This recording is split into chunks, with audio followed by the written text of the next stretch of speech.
Hey YouTube, it's Vince here.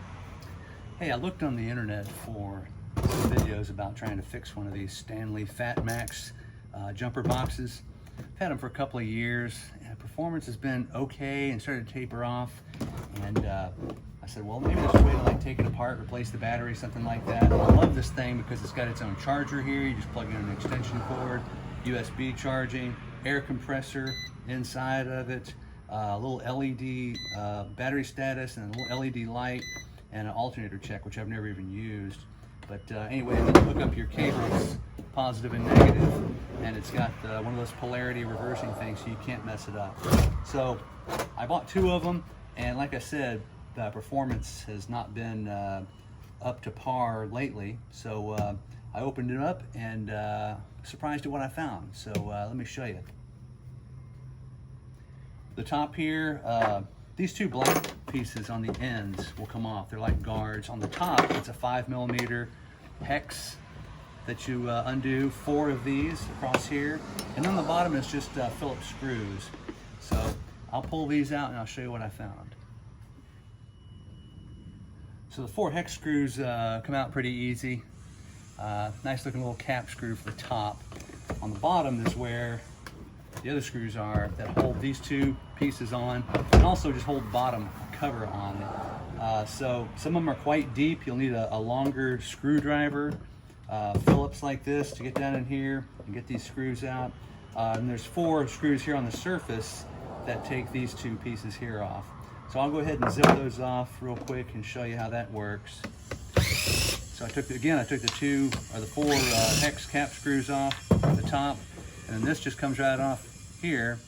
The cable is just clipped into it. I'm just going to leave it hanging off the side there, but it gives you access to the rest of this thing. Let me get the other side off.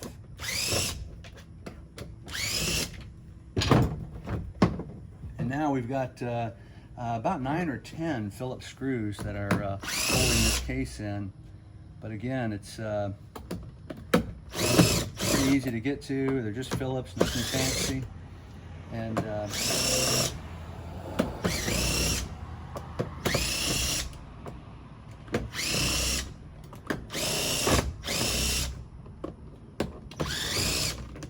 all of these screws are the same except for one, of course.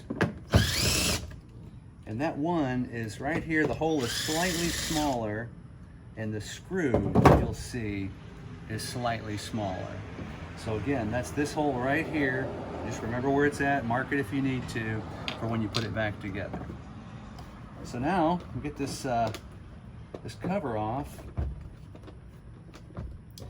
And if you left any of them not fully unscrewed, you'll find that out now.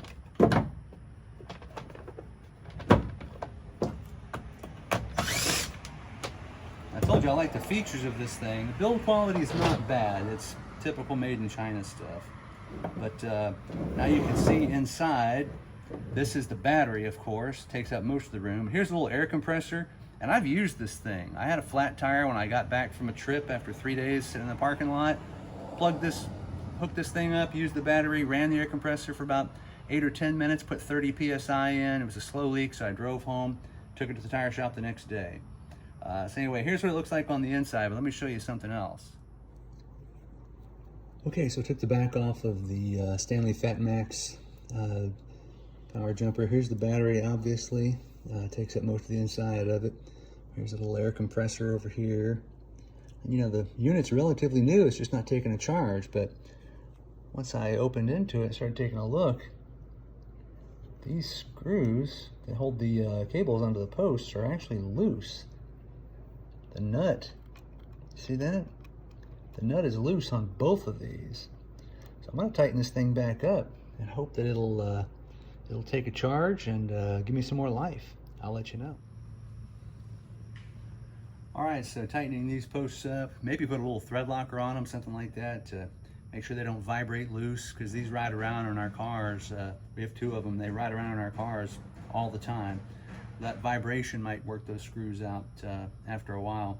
But then putting it back together, make sure that this little black piece that covers the charger plug is just kind of sitting there, and then it lines up with this little cutout right here in the back cover. So that's really the trickiest part, is kind of getting that lined up. And then, oh, by the way, take all the screws out. A lot of them will want to stay in there, but trust me, it's easier if you take them out, and that way when you're putting them together, you know which ones don't have screws or which ones do. They all have the screws removed. And then also you got to kind of look through and line up the holes. They don't line up perfectly. Again, this is a plastic piece of gear made, you know, in China, and like I said, build quality is not horrible. It's pretty heavy and pretty solid, but of course it's not up to the standards of some tools you might be used to. But anyway, the other thing I wanted to tell you was there's actually 2 of these smaller screws. So there's like 10 of the full-size screws, and there's 2 smaller screws, and they go, as you look at the label on the back, in the bottom right corner.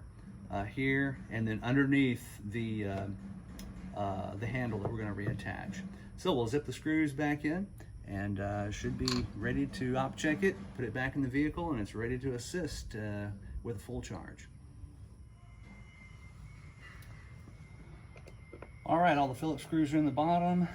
There's the 4th hex screw in the top of the handles.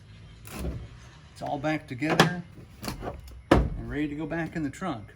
Couple of pro tips for you. First of all, these things, you know, make us lazy, and the problem with working with plastic, metal screws in plastic with these things, is you can't strip them off.